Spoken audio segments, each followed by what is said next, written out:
Practically every class has a few boys who have siblings who also attended Regis. The class of 1941 was no exception. With older brothers at Regis, younger siblings can benefit from earlier awareness of the school's rigor and often unforgiving standards. Alex Mazia was one of those boys who really hit the ground running at Regis. His parents were migrants from Italy, and they lived in Midtown Manhattan, where both Alex's father and grandfather were skilled tailors.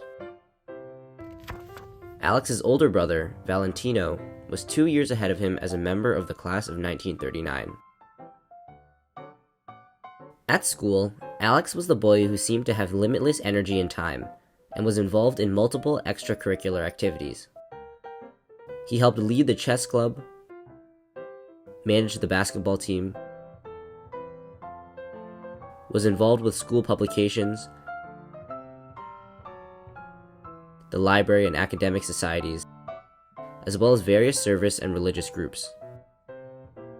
He became somewhat of a ping-pong legend in school too, beating both students and teachers alike.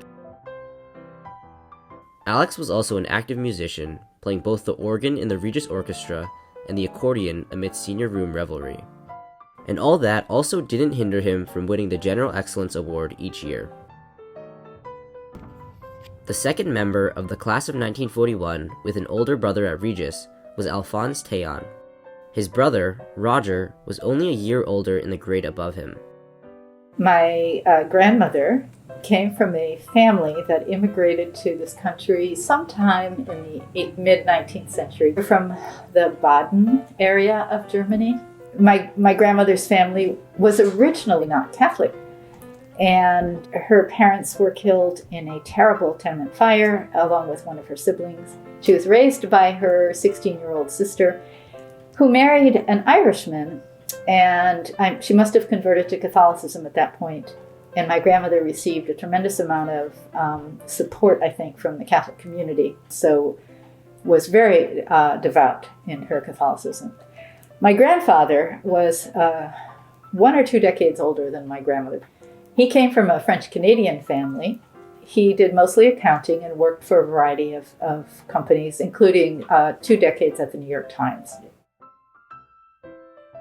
Alphonse and Roger grew up in the Ridgewood section of Queens, an area that saw a growing presence of German immigrants at the time.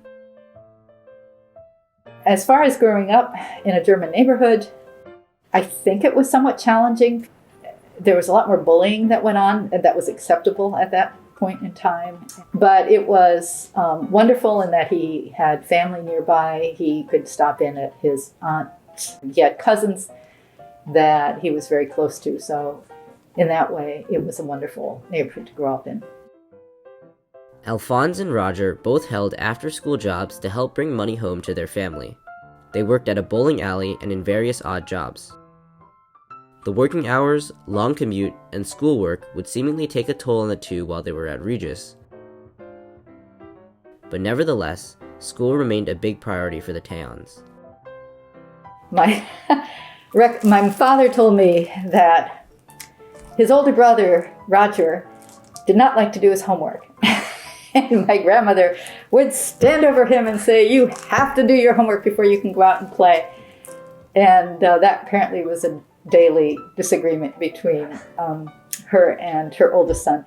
But she felt that their education was extremely important. When my father was accepted to Regis, there was actually an article in an Ottawa newspaper in Canada about the scholarship, and they were very, very proud of that. Being an immigrant, certainly seeing that education was a key to self-improvement, development, a better life.